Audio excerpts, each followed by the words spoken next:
What's up, everybody, and welcome back to another movie review. I'm Chase Lee, reviewing for DallasMovieScreenings.com, and the movie I want to take a look at right now is Relic. Now, this one comes from IFC Midnight. It is co-written and directed by Natalie Erica James, and this one tells a story of a daughter, mother, and grandmother that are haunted by a manifestation of dementia that consumes their family home. Pretty straightforward, but that is your plot for the hour and 29-minute runtime. So going into this film, I remember I saw a trailer for it, and I thought it looked pretty interesting. I love horror films that kind of are reminiscent of other horror films, of like The Babadook and Hereditary, which this film is being compared to those two, and the pull quote on the poster even has those two mentioned.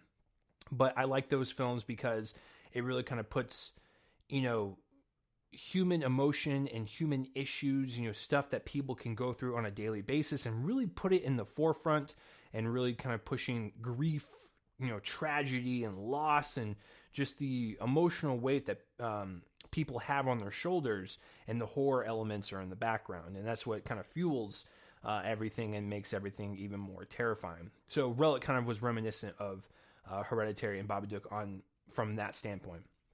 But this film is doing really well. Last week it premiered in some drive-ins, and I've been hearing great things about that, kind of like what The Wretched did, also from IFC Midnight. So, I was curious, and it drops on VOD this Friday, July 10th. So, is it worth?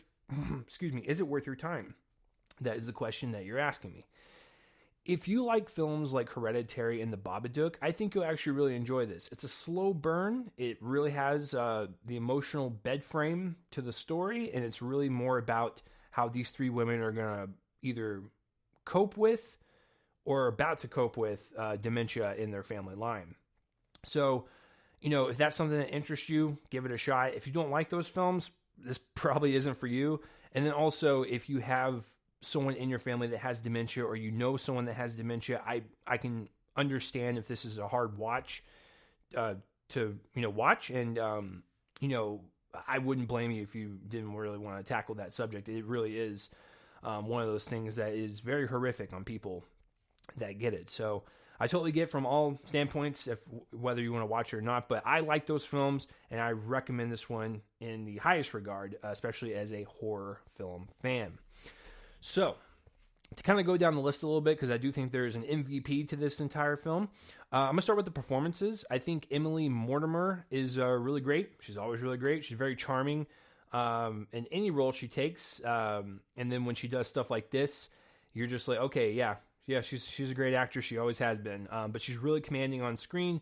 Just a daughter that is really kind of concerned with her mother, really wants to put her in a home, and she's just trying to figure out what's going on. And she's also having these visions, or nightmares, dreams, whatever you want to call them, of her kind of approaching her mom inside of a cabin. And that tells me right there that maybe dementia is kind of just warning her that it will come for her as well, because there's just no escaping it. It's in the family line. So she's starting to have these visions of like her mother like decaying in the bed, and like it's really freaking her out. And so I think she understands that she can't escape it, but maybe she can help her mother in the process while she's going through it. But yeah, I just thought Emily Mortimer was a great pick for the mother role in this film.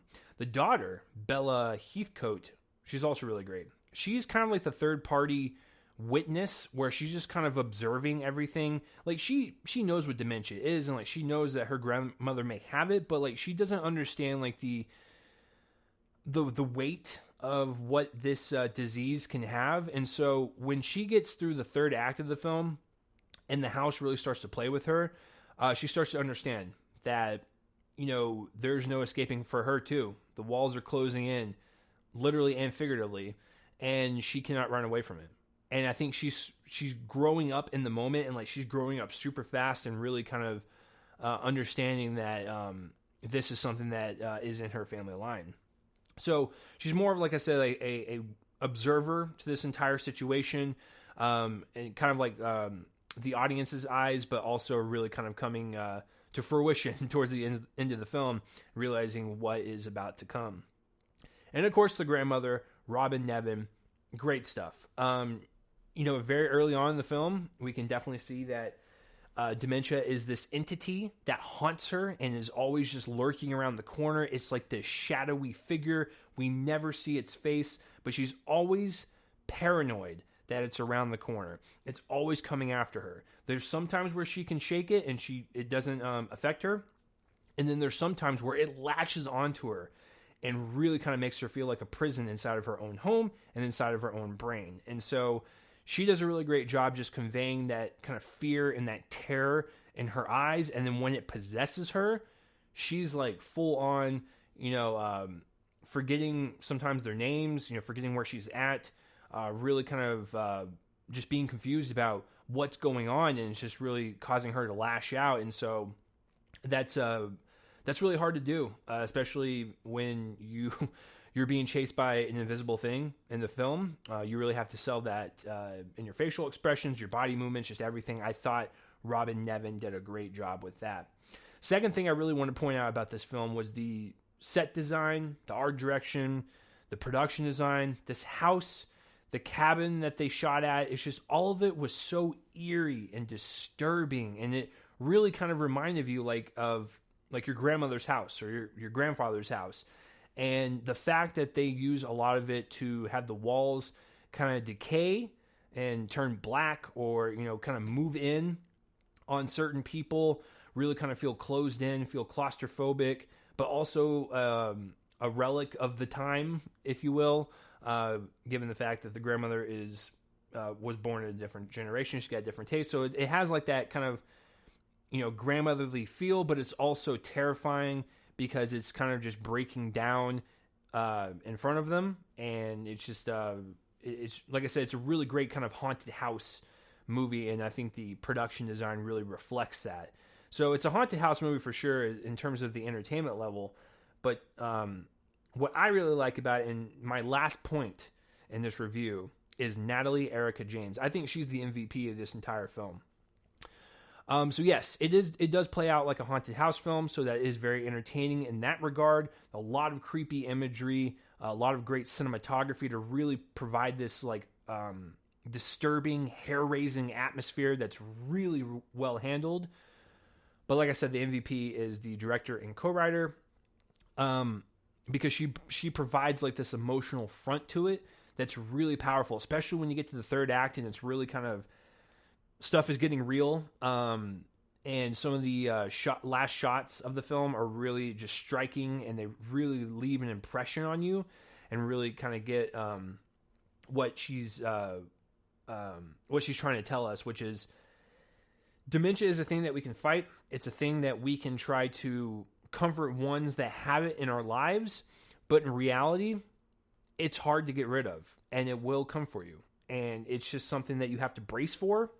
You have to prepare for, and if it's in a family line, then it could come for you, type of deal. And it's really heartbreaking. I think that's the overall kind of emotional umbrella I would put on this film, is that it's heartbreaking, and Natalie knows that.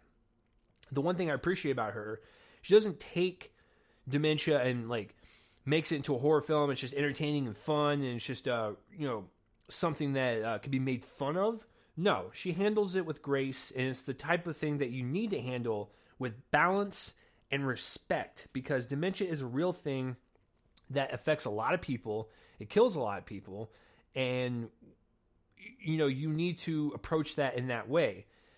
She uses it as kind of like a haunted house structure, but it's more about what this family is going through, what the grandmother has, what the daughter is going to have, and what the granddaughter and what the granddaughter is kind of seeing what could happen to her. And so that is what the approach was, and I thought that was really effective. But yeah, I honestly think that the script is really well handled. It's really well balanced in terms of the horror and the drama and just how it makes you feel emotionally, and scaring the crap out of you with some really genuine jump scares that are actually justified, and they're jump scary. But I thought just the balance of tone, the approach that she had to making the film, making it feel claustrophobic and really just unsettling with its imagery, but also really powerful with,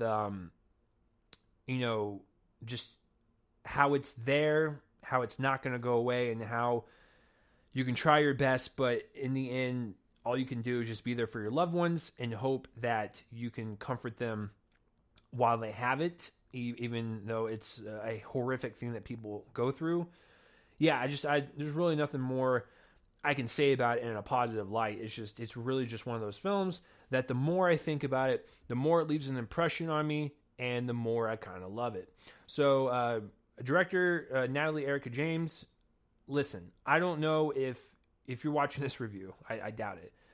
But I don't know if you've gone through someone in your family that has dementia, or you know someone that has dementia, because I'm assuming that's what kind of fueled you to write and direct this film. I just want to say I'm sorry to hear that, and I hope that everything can be as good as it can be. And so that's why I assume that she might know someone that has it, just because this is a really kind of tough subject to do, and people just don't do this out of thin air. So this had to come from somewhere deep in, and I wish her all the best in that regard. So yeah, guys, I don't know what else to say. Relic is a great one. I'm gonna give it an A.